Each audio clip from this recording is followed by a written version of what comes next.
Welcome to of the Real Deal Podcast on this 17th of December 2018. I'm your host, Ril Dil Quinn, discussing the world of sports and pop culture. As always, you can follow me on Twitter at William Juro, or go and follow me on Instagram at Ril Dil Quinn. Thanks to you, to those of you who have just watched the New Orleans Saints edge out the Carolina Nine. As Carolina's season in essence is over, they have about 1% chance of making the playoffs, basically slim and none. They absolutely waste, and I mean waste, a great defensive performance. Anytime you can hold the Saints to one offensive touchdown, 12 points, you have more than done your job as a defense. But rough night for Cam Newton and the rest of the Carolina offense, which, amazingly, again, you know, this is how long the NFL season is. Carolina at one point in the season was 6-2 and winning a lot of these close games, playing great defense. Cam Newton was completing a high percentage of his passes, was doing just enough to get to win one game. Good performance, and the wheels have completely fallen off Carolina, and they will be more than likely looking forward to 2019. As for the Saints, this is games that you're trying to lock up home field advantage. You're trying to win the Super Bowl. These are types of games that you have to win when your offense isn't cooking. Now, you take the win, but the Saints, along with the Rams, have not looked good at all over the course of the last 2 3 weeks. So that's just something to keep in mind moving forward. But we know if the Saints can clinch home field with a victory in one of the next two games, we know if the Saints go out there and have home field advantage, that is almost an impossible place to win down in the dome. Now, so that is much more important for the Saints to have home field than it is Rams. The Saints can make tiebreaker over the Rams in great shape to for the road to the Super Bowl to go through the Big Easy. So 12-9 New Orleans over Carolina. And Carolina, that franchise has a hard time with sustaining success over the course of multiple years. They really, to me, you're gonna be looking back on this era in Carolina football, having a franchise quarterback, a guy who, you can say what you want about Cam Newton. Cam Newton will be take. I mean, Cam Newton could end up in the Hall of Fame. That's all. I mean, really, is now the realms of possibility. But bottom line, let's say he doesn't. They've had a franchise quarterback now since 2011. There are not too many teams around the NFL who can state that they've had a franchise quarterback. So you better start thinking about, you know, if I'm Carolina, is Ron Rivera the guy to lead me moving forward? Have they gone as far as they can go with Ron Rivera coaching the team? Again, I'm not one who jumps at firing coaches, but it might be a case where it could be time to move on. I don't think they will. I think Rivera is well liked by the organization, especially if I think that if they finish 8-8 and win the last two games and finish the season on a relatively high note. So we'll see what happens with that. Other news going on in terms of top stories: Brian Kelly, the Notre Dame coach, named Associated Press Coach of the Year. Notre Dame. I don't thought. We thought that Notre Dame was going to have a good year. I didn't think Notre Dame was going to be in the playoffs, and certainly not being undefeated at this point in the season. So you have no problem with that. Rams quarterback Marcus Peters confronted a fan in the 30-23 loss against the Eagles. First of all, if you've seen the video, check out the video. Number one, I don't know what. Listen, I don't know what Marcus Peters. Marcus Peters is a football player.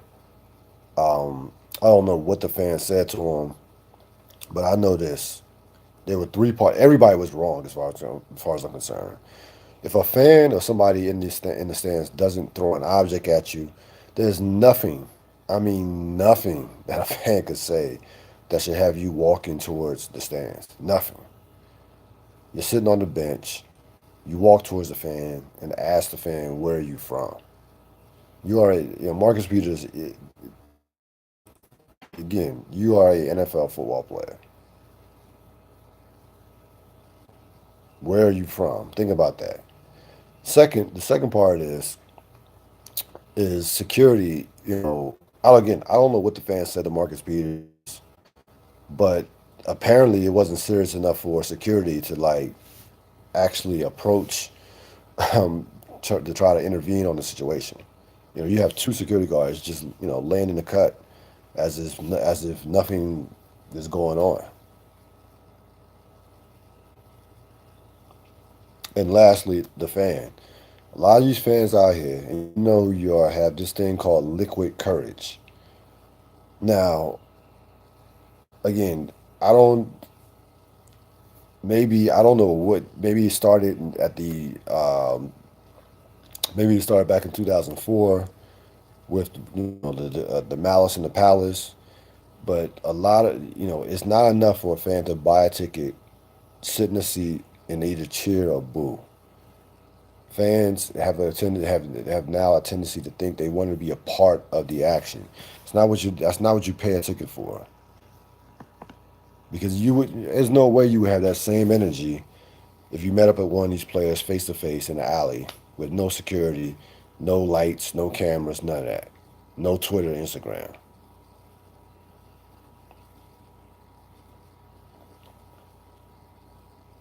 But again, to me, everybody was wrong on this with this. If Marcus Peters, you just gotta, you know, ignore it. I mean, that's all I can tell you. You gotta ignore it, or you have security there. You have security right there. Look, security. If you think it's that bad, that what the person said to you, you can address it to security. Security, I don't know, can do what they do. I mean, fans have been put out of NBA games. We've seen that based on what they said at times. So, these again, we know what going to the stands looks like. We've been there, done that in the NBA. It cost the team possibly a championship. It cost Ron Artest, Steven Jackson millions of dollars, and the NBA. In essence, the rest of that particular season, fans got that. It cost some of the fans, got their asses kicked. So we know what that looks like, and again, none of us wants to ever see that. We don't. Players, listen. Players gotta get tougher, man. Players gotta get tougher. Players around across the NFL. I don't. This doesn't happen in baseball. I don't see it, but in particular, the NBA and the NFL seem to allow fans to get under their skin.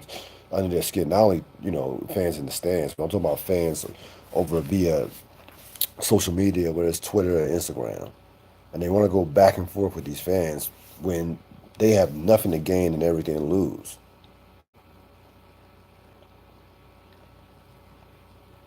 So you have that going on. Week 15 is in the books. 2 weeks left in the NFL season before the playoffs begin. And we're going to go back, before we get to Sunday's action, we'll go back to Thursday night because that to me, and again, this is subject to change over the course of the next 2 weeks, and could easily change in the course of the next 2 weeks. But the San Diego victory over Kansas City to me is the signature game and the most important game of the NFL season because San Diego, if you didn't believe it beforehand, and I've been on the San Diego bandwagon throughout the season, and we're 5-2. If you didn't believe it before Thursday, then you won't ever believe it. And considering the fact that San Diego has had a history of coming apart and beating themselves, but this year this is not the same San Diego team, and that was is the most impressive win of the NFL season. We've seen some great ones. New Orleans over the Rams, Dallas over New Orleans, even last night with Philadelphia. against the Rams in at the Coliseum. But this ain't, you're talking about a game where you have no Keenan Allen for the better part of the game, no Melvin Gordon coming into the game. You're down two touchdowns for the majority of the game, and you find a way. You just find a way, scrapping and scrapping, make the necessary plays in the fourth quarter, and cap it off with a 2 point conversion to win the game. And you gotta give Anthony Lynn, Phillip Rivers, that defense, all the credit in the world. First of all, keeping Kansas City basically off the field. San Diego had, excuse me, I keep calling them San Diego. Los Angeles had 4 drives that were over 10 plays or more. Had the ball for 33 minutes. Even the drive that ended up with an interception at the end of the half was a long drive. I think that one was 15 plays. I understand that it doesn't take a lot of time for Mahomes and company to score because they can score on, Tyreek Hill can bust a 85-yard touchdown at any time, at any moment. But half the battle is keeping Mahomes off the field. And San Diego was able to do that. They controlled the game, held Kansas City under 300 yards total offense, and really, they really showed you that was a championship caliber win, and it showed you that they are for real. And they showed right now. You ask me which team do you have the most confidence in as far as getting and winning the Super Bowl? It would be the Los Angeles Chargers. It would be so I can no longer say they're the most dangerous team in football because they've gone beyond that level of being dangerous. I guess a team like Houston or even Chicago would fall into that category. But that was a big time win for Los Angeles. As far as what transpired on Sunday, we're going to begin in Pittsburgh with to me, a season-saving victory for the Steelers. I thought the Steelers had to have that game, not just for the playoffs, but just to feel good about themselves, considering the 3-game losing streak. They hadn't been, exercising some of those New England demons, and taking care of home field, taking care of business at home, and doing it with their defense. More importantly, the defense has played poorly over the past couple of weeks. That was a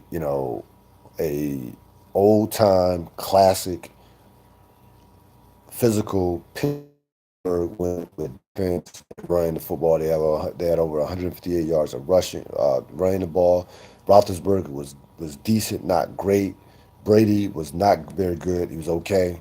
Had an awful interception. I mean, just one of those interceptions that you say this is un-Brady like. And again, I think I mentioned this last podcast. Brady's slipping, and you know what? He should be slipping. He's 41 years old. But he's definitely, taking a step back this season. Has not played well for the most part. It's been okay, which is not good enough for New England to be a Super Bowl contender with Tom Brady just being okay to very good. He has to be great because that defense is not what it once was. Nobody fears that defense anymore. Right now, again, New England at 9-5, they're going to win that division by default. But a New England team that doesn't have home field is just not the same team entering the playoffs. So I think New England, you want to say this is the beginning of the end. I think they're going to be in the playoffs, but to me, right now, that is not a team I feel like can get to a Super Bowl, especially considering how loaded all of a sudden the AFC has become. You know, we mentioned the Chargers. You got Kansas City, Houston, and well, and even a team like in Indianapolis, Baltimore. Those teams are not those teams. Pittsburgh is still dangerous. So I don't think Listen, at certain point, it kind of happens through injuries, circumstances. You never know when a long run of greatness and excellence is going to come to an end. It just happens before you know it. You snap your fingers and be like, well, this player is done or this team is done. And the New England Patriots right now look like a team that's just good enough just to get in the playoffs. They do not look the par of a championship caliber team. Chicago ends the season of Green Bay 24-7. This game probably should have been that close. For whatever reason, at 14-6 in the third quarter, Chicago decided to do a fake punt when they were in complete control of the game. I mean, complete control. Even though it was only a one-score game, Green Bay didn't show anything as far as that they were capable of scoring a touchdown until they got a relatively short field and took that drive, drove about 50 yards, 49 yards for a touchdown, and that was the only touchdown. That was the Packers' only touchdown of the game. Again, Chicago's defense was all over Aaron Rodgers. They did enough offensively um, to uh, to keep Green Bay at bay. But again, this was a game that Chicago was complete. Was in. You never got the sense that Green Bay, even at 14-14, you never got the sense that Green Bay was going to win this game. Very interesting. Congratulations to Chicago, by the way. That's a great sports town on winning their first division championship in 2010. It's a great sports town. That defense is the best. They're the best. They have the best defense in the league, in my opinion. They have guys playing great at all levels.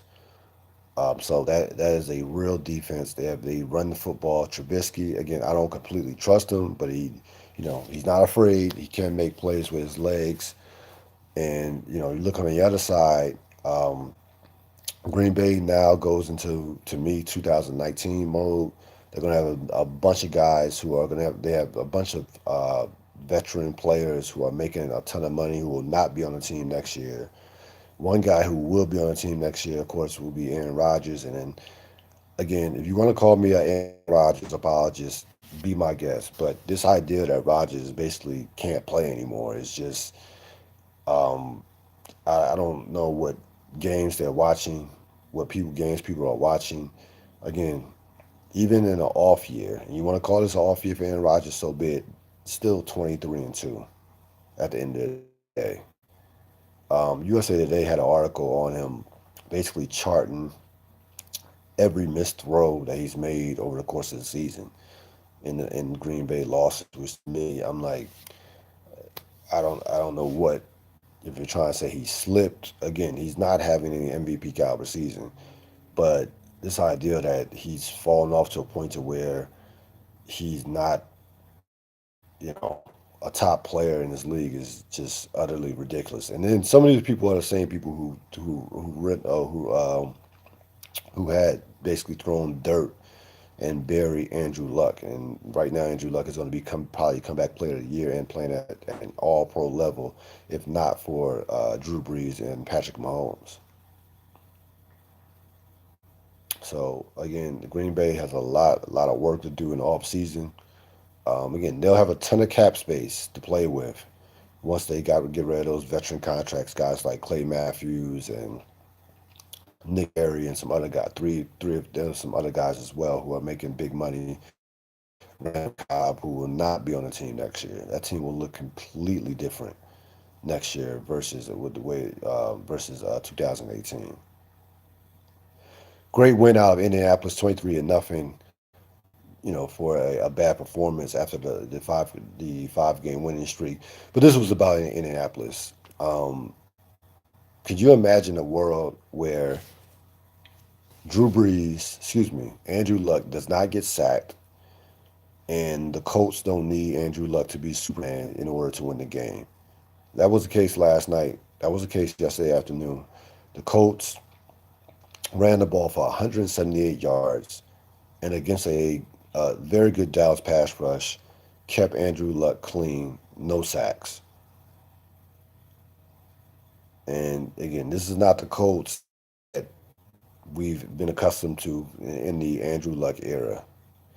One of the reasons, the biggest reason why Andrew Luck hasn't been healthy has been the lack of protection and a lack of a running game and a lack of a defense. Right now, the Colts they've done a tremendous job at providing Luck with protection. It has led to Luck being having over 30 touchdown passes has led to Luck being what we know he can be, and that is a top player, a great player in this league. This is what Andrew Luck can. This is the level Andrew Luck can play at.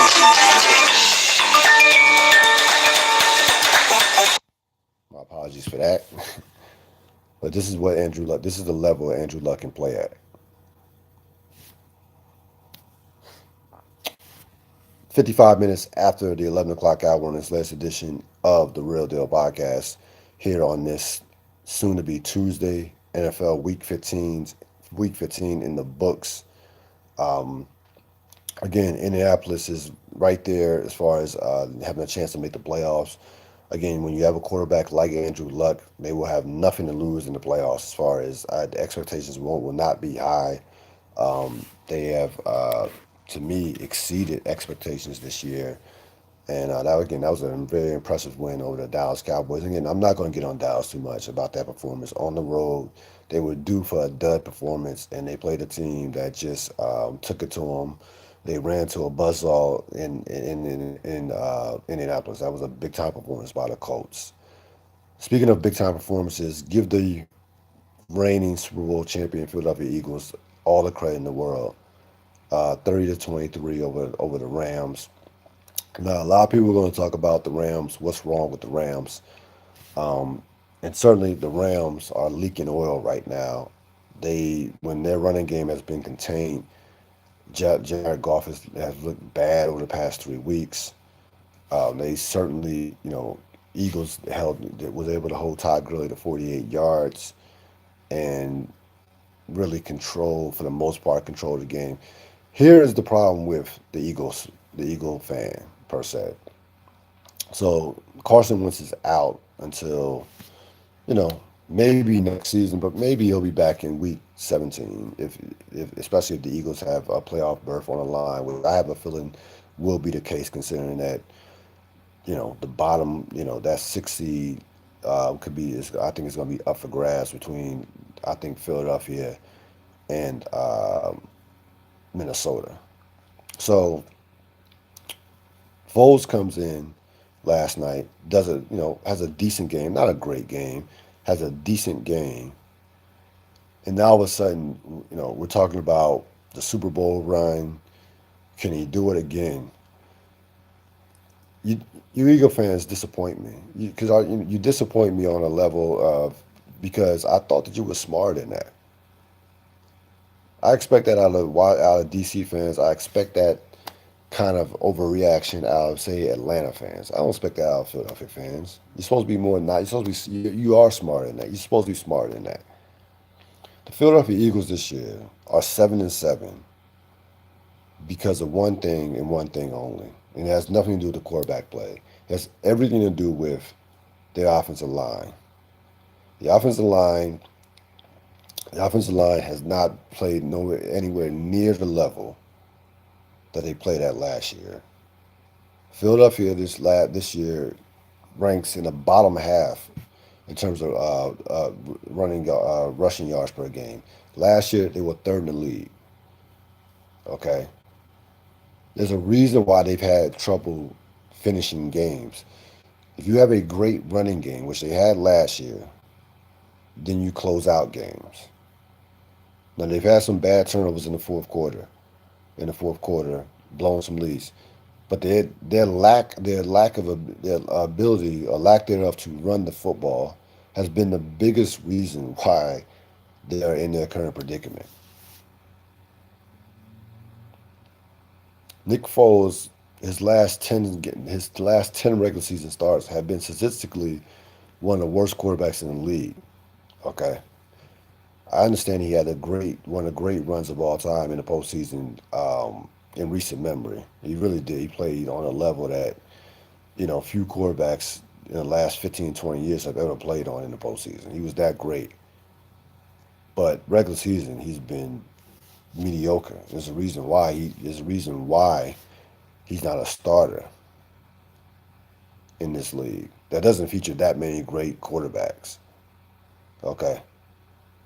Again, you Philadelphia Eagle fans disappoint me. You're smarter than this.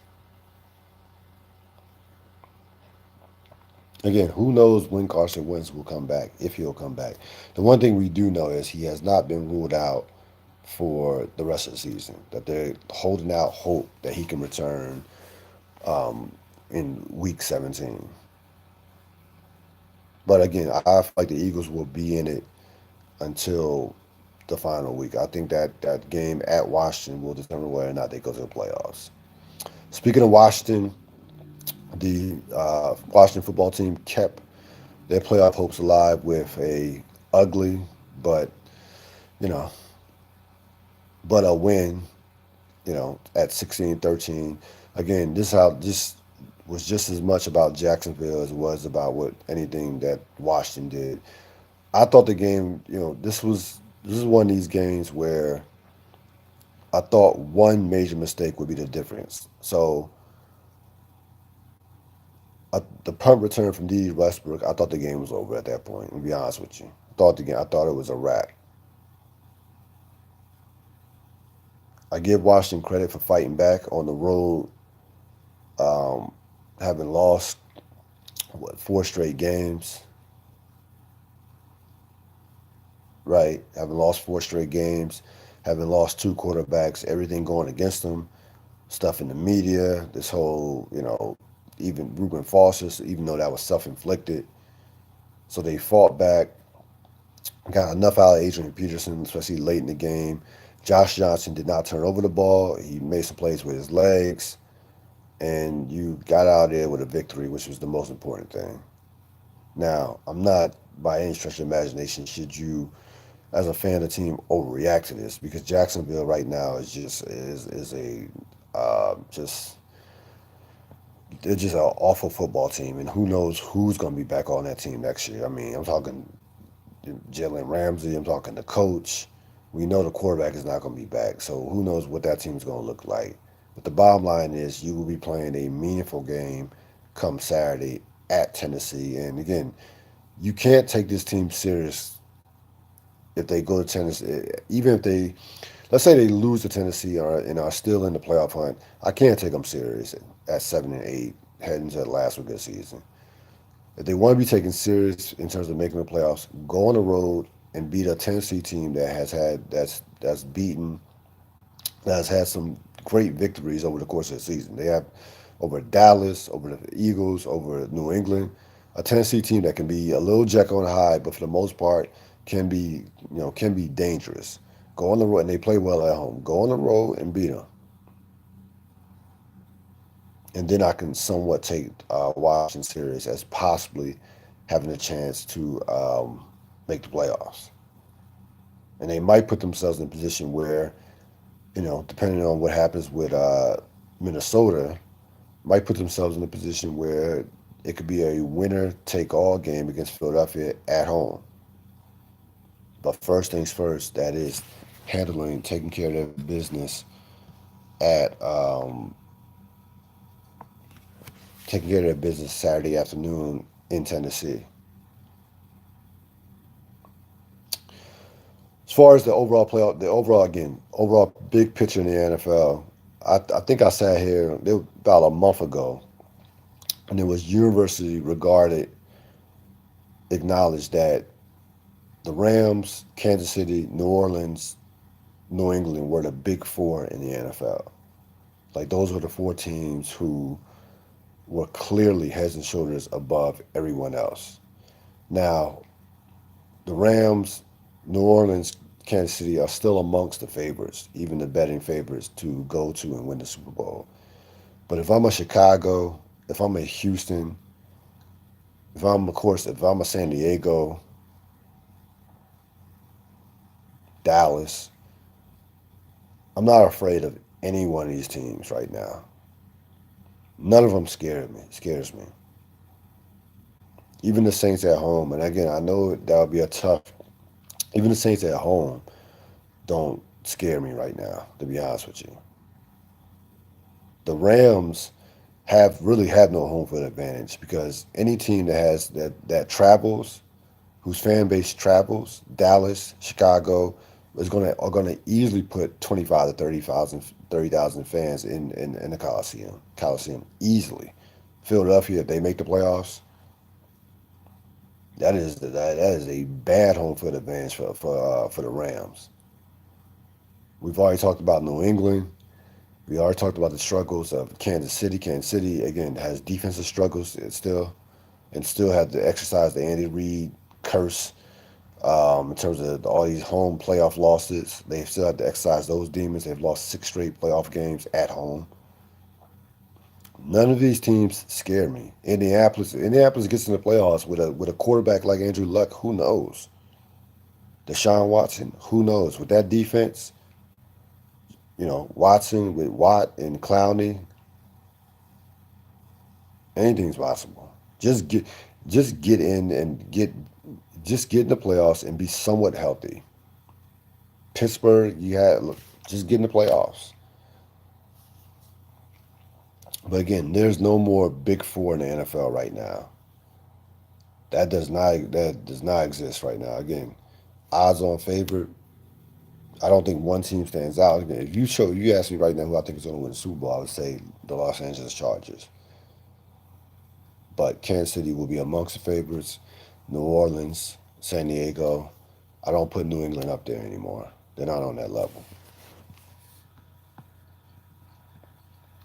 Other things that went on this weekend.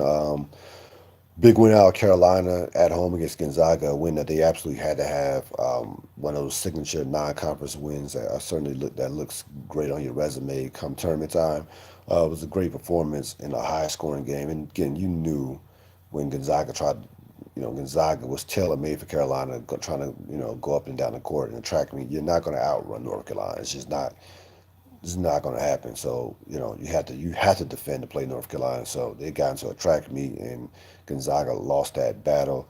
Villanova fell to Kansas in a close game. You'll have Texas Tech and Duke later this week. Next Saturday you have Kentucky and North Carolina. So a lot of these big non-conference games will be wrapping up in the next week or so before conference play begins in all conferences. It doesn't. I think it's already begun in the Big Ten. In Big Ten, it's already begun. ACC and other conferences will begin their conference play later this month, early January.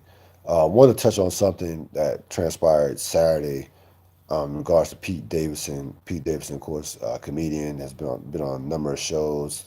Is a regular on Saturday Night Live. He posted an Instagram message stating that he didn't know how long he was going to be here, and it was obviously a scary statement to watch to see posted on the Instagram. Police were basically rushed to his house. I'm sure some people for Saturday Night Live contacted the authority police to check in on him and to see if he was okay and where his head was at. But basically, the sad part about this is 25 years old, and the fact that he cares about what people say about him via social media, not friends or family, but but people via Instagram and Twitter and what have you. And he talked extensively about how much mental abuse that he was taking post the following the separation between him and Ariana Grande.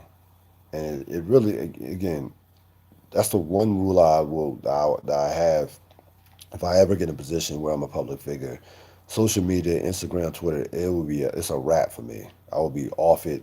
The accounts you will see will be, my publicist has set that up. I'm not, because it's just, some of the hate, some of the stuff that's said, to celebrities and to people in general over social media is just you wouldn't believe the words that come out of people's mouths. Some of the thoughts and just the idea that a lot of the people have that kind of time on their hands is scary as well. But you know, Pete Davidson again. I don't know Pete Davidson from a hole in the wall, but again, you don't want to see anyone, whether you know them or not, with those kind of thoughts. And thankfully, nothing transpired as of yet. And hopefully that he can get some help, the help that he needs. Again, but it is very scary to think that somebody would give power to anyone via social media. That's a scary situation. Hopefully, he gets the necessary help that he needs. That's going to wrap it up for this latest edition of the Real Deal Podcast. As always, you can follow me on Twitter at William Juro. This podcast will be streaming. We stream it live here on YouTube. It also be posting on YouTube in about not 15 to 20 minutes. Tomorrow you can be looking for it on my on Blog Talk Radio as well. This is the Real Deal Podcast. Thanks for listening. I'm out.